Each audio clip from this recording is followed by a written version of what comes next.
Hello students of class 8. Welcome to today's English class. Today we will learn Unit 3 of your supplementary reader It So Happened. The name of the unit, The Selfish Giant. This is a story written by the famous writer Oscar Wilde. Are you ready? Okay.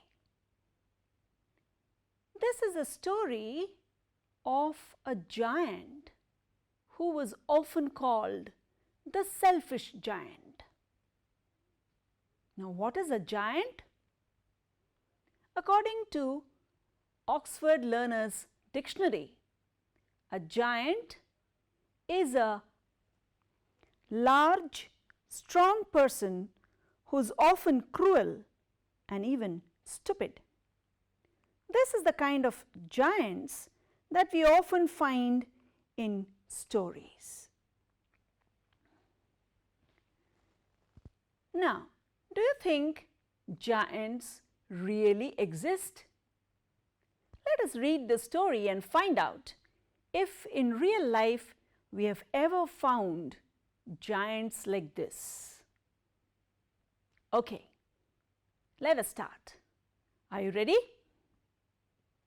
Once upon a time, there was this giant who had a beautiful garden around his house. Every afternoon, little children came to play in that beautiful garden. It was a lovely place. There was soft green grass, beautiful flowers popping out of the grass and dancing in the breeze. On one side of the garden, there was a row of peach trees which had lovely pink and pearl blossoms in spring and red peach fruit in autumn. The children enjoyed playing in this beautiful garden. Very often they exclaimed, "How happy we are here!" One day, the giant came back from his visit to his friend, the Cornish ogre, after 7 long years. He came to his garden and found these little children. "What are you doing here?" he said. The children got scared and ran away. "My garden is my own garden, and I will not allow anybody to play here except myself." Seeing this, the giant made a huge wall around the garden and put up a notice board that said, "Trespassers will be prosecuted." Now, do you know what that means? Yes. Anybody who enters his garden without his permission will be punished. How sad for the children. They could never come back to this garden again to play. They tried playing on the roads. The roads were dusty and full of stones. They were very sad. They went around the walls of the garden and exclaimed, "How happy we were there." Poor children. Time passed and the winter was over. Spring came. There were flowers and birds in all the gardens in the neighborhood. But in the garden of the giant, the selfish giant, the spring never came. It was still winter.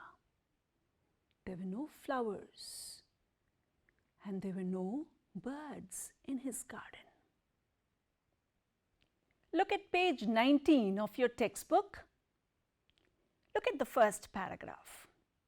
I'll read to you how the giant's garden looked wrapped in eternal winter. Look at the page. Once, a beautiful flower put its head out from the grass. But when it saw the notice board, it was so sorry for the children that it slipped back into the ground again and went off to sleep. The only people who were pleased were the snow and the frost. "Spring has forgotten this garden," they cried, "so we will live here all the year round." The snow covered up the grass with her great white cloak, and the frost painted all the trees silver. Then they invited the north wind to stay with them, and he came.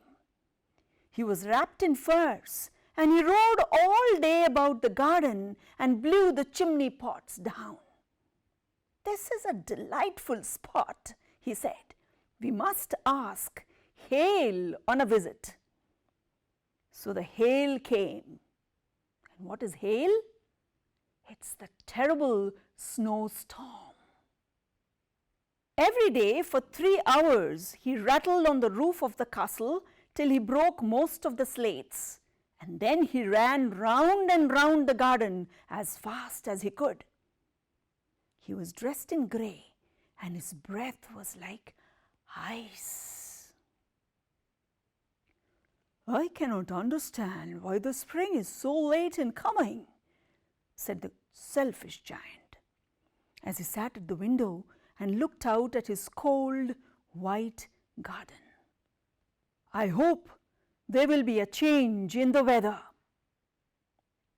But alas, the spring never came, nor the summer or the autumn. The autumn brought rich, ripe fruits to all the gardens around, but not to the giant's garden. "He is too selfish," said autumn, and it did not visit the giant's garden. There was eternal winter there, with the snow and the frost, the north wind and the hailstorm raining there, all of them as cold and as loveless as the giant's heart. Days and months passed. One morning, as the giant lay awake on his bed, he heard a lovely music. He thought, maybe the king's musicians are passing by. But actually, it was only a small linnet, a brownish singing bird, sitting at his window and singing. The giant could smell a lovely perfume coming in through the window. He jumped out of his bed and went to the window. He saw the hail had stopped and the north wind had stopped roaring. "Oh, the spring has come at last," he said. He was so happy. This is the first part of the story. Do you like the story? Okay. Let's look at the comprehension check questions before we go to part 2 of the story. Question number 1. Why is the giant called selfish? Yes, we all know that. The giant did not allow the little children to play in his garden. He said his garden was his own garden and built a wall around the garden. And he also put up that notice board which said trespassers will be prosecuted. That is why the giant was called the selfish giant. Okay. Question number 2. On one occasion, the children said, "How happy we are here." Later they said, "How happy we were there." What are they referring to in both the cases? Yes, the children said, "How happy we are here" when they played in the giant's garden. The second sentence, how happy we were there refers to what the children said when they were not allowed to play anymore in the giant's garden and they walked around the garden wall, sad that they could not go in and play. Question number 3. Part 1. When spring came, it was still winter in the garden. What does winter stand for or indicate here? Winter stands for the cold, desolate and lifeless environment. When the giant drives away the children selfishly out of his garden, the garden is deprived of the warmth, love and liveliness of the children. That is when winter takes possession of the garden. The cold winter is almost like the cold-hearted giant. Okay, the next question. Part 2. Winter has been presented like a story with its own characters and their activities. Describe the story in your own words. Winter thrived in the giant's garden, accompanied by the frost, the snow, the hail and the north wind. Can you imagine a story with all these talking to each other and staying on in the giant's garden? Imagine the conversation that takes place between these 4 characters, the snow, the frost, the hail and the north wind. Think about this and write down a story later as homework. Okay, let's go to the next question. Question 4. Was the giant happy or sad over the state of the garden? Yes, we all know it. The giant wasn't happy as the spring delayed. Question 5. What effect did the linnet song have over hail and the north wind? As the linnet sang, the hail and the north wind stopped roaring and destroying the castle. Okay, let's now go to this part 2 of the story. As the giant looked out of his window, he saw the most wonderful sight. He saw that through a small hole in the wall, the children had crept back into his garden.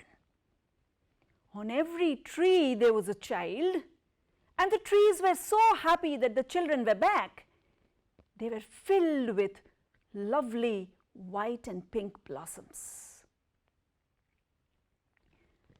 Down on the grass, there were lovely flowers blooming. He looked around. There were birds and butterflies. Suddenly, he noticed in one corner of the garden there was still winter. There was snow on the tree. He looked down there and saw there was a small child standing under the tree. He was so tiny, he couldn't climb the tree on his own, and he was crying bitterly. The giant's heart melted looking at the scene. He decided to go down and put that child on the tree. He realized his mistake and said, "How selfish I had been, and now I know why the spring never came here." He also decided to break the wall and let the children play in his garden. There was a transformation in his heart. He was selfish no more. Maybe he was not even a giant anymore. As he came down to the garden, the children were scared of him and they ran away. And just then, winter came back on the garden. The little boy far away was the only child that remained because he could not see the giant. His eyes were filled with tears. The giant quietly went near him, put him on the tree, and soon the tree filled with lovely blossoms. Birds came and sat on it and sang. The child was so happy. He put his arms around the giant's neck and kissed him. The giant was happy too. When the rest of the children saw from far that the giant was not cruel anymore, they all ran back and went up to all their trees again. The whole garden filled with flowers and birds and laughter and song again. What a wonderful sight it was. "It is your garden now, little children," said the giant. And he took an axe in his hand and knocked down the wall. The children played all day long, and in the evening, before they left, they came to the giant to bid him goodbye. The giant loved all of them, but he looked out for that little boy whom he had put up on the tree. He loved him the most because that child had kissed him. The children said they knew nothing about this little boy. The giant was sad because he wanted to meet this boy once again. From then on, every afternoon, the children came to play in the giant's garden after school. But the little boy, whom the giant loved so much, was never seen. The giant loved all the children, but he longed to see that little friend of his. Years passed. The giant was now old and feeble. He could not play around with the children anymore, but he sat on his huge armchair and watched the children playing every day. He once said, "I have many beautiful flowers in my garden, but the children are the most beautiful flowers." What a change the giant had undergone. He was kind and loving. Nobody would ever believe that he was once upon a time a selfish man. One winter morning, he looked out of his window. He did not hate the winter anymore. He knew that spring was asleep and the flowers were resting. He knew the truth. If winter comes, can spring be far behind? Suddenly, he looked at the farthest corner of the garden and found one tree which was filled with flowers and silver-color fruits amidst this terrible winter. Under the tree was that little child, that little friend for whom he waited for so long. The giant rushed down to his garden, went closer to the tree, but as he went near the child, anger grew on his face.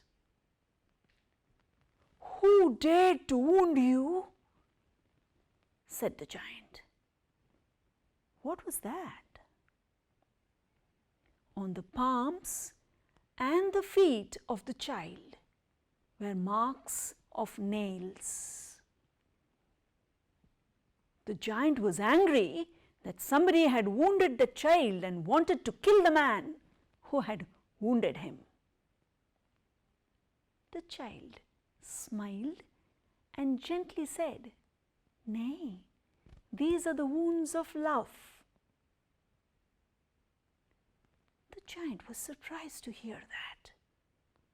He said, "Who art thou?" Who do you think the child is?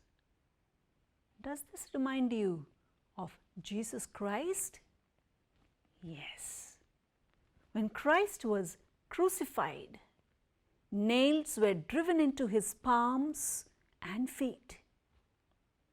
He had borne that terrible pain, that suffering, out of his love for humanity, so that all the bad qualities, the qualities that make a man a giant or an ogre, are washed away. That is why the child said, "These are the wounds of love."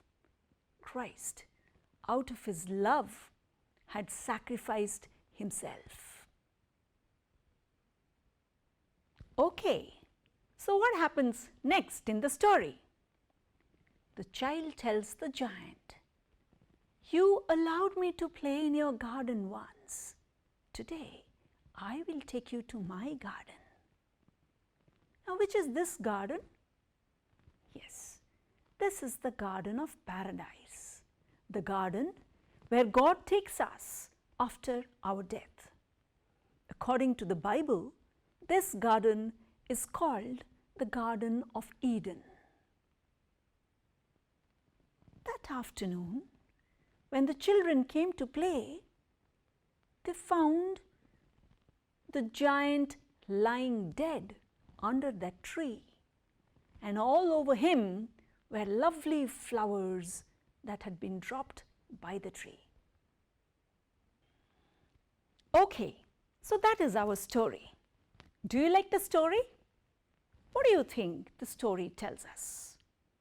Does it tell us that loving and sharing is a divine quality? Does it tell us that kindness is a great virtue? Think of these. Let us now look at the comprehension check questions on page 24. Look at question number 1.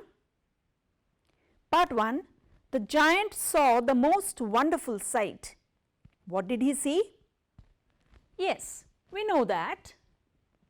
As the giant looked at his garden, he found there was a small child sitting on each of the trees, and the trees were filled with flowers. There were flowers popping out of the grass, and there were birds singing all around. Okay. Now, part 2. What did he realize on seeing it? The giant realized that he was very selfish in not allowing the children to play in his garden. His heart was cold and loveless, and that is why the cold and frosty winter stayed forever in his garden. Question number 2. Why was it still winter in one corner of the garden? Yes, we know that. There was winter in one corner of the garden where there was a small child standing under the tree. The child was so tiny that he could not climb the tree on its own, and therefore there was winter in that part still. Question number 3. Describe the first meeting of the little boy and the giant. We have discussed this. Try writing this later. Question 4. Describe their second meeting after a long interval. We discussed this too. Try this later at home. Let us now go to question number 5. The giant lay dead, all covered with white blossoms. What does this sentence indicate about the once selfish giant?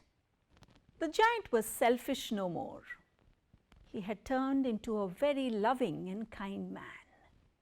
And when he died, the flowers that were thrown over him was nature's way of rewarding him for this wonderful transformation of his heart. Okay, now let us look at the next section, exercise. Look at question number 1. The little child's hands and feet had marks of nails. Who does the child remind you of? Give a reason for your answer. We discussed this some time back. We said, yes, the child reminds us of Jesus Christ. You know that. Let's now go to question number 2. Is there something like this garden near where you live? Would you like 1. and why? What would you do to keep it in good shape? Just look around the place that you live. Do you have a nice garden or a park? If you were given charge of taking care of that garden or the park, what would you do to keep it in good shape? Think about some of the things that you can do. Yeah, when you go to the park, don't litter it with plastic bags and paper wrappers. Yes, don't pluck flowers. Don't walk over the lawn. See to it that nobody ever comes to cut the trees down. There are many other things that you can do to preserve a park or a garden around your house. Talk to your friends when you meet them and discuss what are the things that you can do. Let us now go to the last section, think it over. There are two popular sayings there in that section. Let us first look at the second one. Owning things is human, sharing them is divine. Have you ever seen people who share everything that they have with others? Have you seen nature sharing things with us? Look at the tree. It bears fruits for us, not for itself. Look at the cow. It gives us milk and not only to its calf. Look at the river that flows. It does not flow for itself. It flows so that we can use its water. It is said, like these aspects of nature, we human beings are given our life to also help others. Look at the tree, how selfless it is. It even gives the axe the handle, the axe that cut the tree. Have you seen people who selflessly help and serve others? Today, I will mention to you one such people. There are many, many more in our society, but here is one story. Have you heard the story of this lady? Look at the picture. She is Sindhutai Sapkal. Have you heard of her? Yes. She was born in a very poor family in Maharashtra long ago. She wanted to study but could not continue for long because of poverty. At 10, she was married. When she was 20 and was about to give birth to a child, her husband threw her out of the house. Soon after, she gave birth to a daughter. She was all alone with this little baby and knew nowhere to go to, no food, no shelter. Sindhutai did not lose hope. She went around begging to provide for herself and her daughter. She took shelter in one corner of a railway station and went begging from train to train to feed herself and the daughter. When she went back to the railway station shelter, she found there were many more children who were left out by their parents, many orphans who were around. So that little food that she got, she shared with them. More and more children came to her, attracted by her love and care. Gradually, many children came to Sindhutai, and she worked very hard, going from place to place, begging for food so that she could share with these children. This went on. Many children came to her. She herself did not have a shelter, but she took care of these children. Gradually, it attracted the attention of people around, and some kind-hearted people made little shelter for her and the children. This went on. Today, Sindhutai has taken care of over 1,000 children. She provided them with food, most of which she got from begging. But she saw to it that these children had education, and many of them have grown up to be very responsible citizens of the society. Some are doctors, lawyers, teachers, nurses. What a lovely story this is. What an inspiring story. Her life also exemplifies the other statement that is there in your book in the Think It Over section. Look at the first statement. Selfless love involves suffering for others. Sindhutai could have been okay begging and providing for herself and her daughter, but she didn't stop at that. She also cared for the other orphans around. She had to struggle very hard to feed so many mouths, and she took it upon herself just because she had a loving heart. Okay, so do you like this story? Yeah. So with this, we complete Unit 3 of your English Supplementary Reader. What did we learn today? Yes, we read the story of the selfish giant. We answered some of these comprehension check questions. We discussed the exercise and also the Think It Over section. We heard the story of Sindhutai Sapkal briefly. That's all for today. See you next time. Till then, goodbye. Thank you.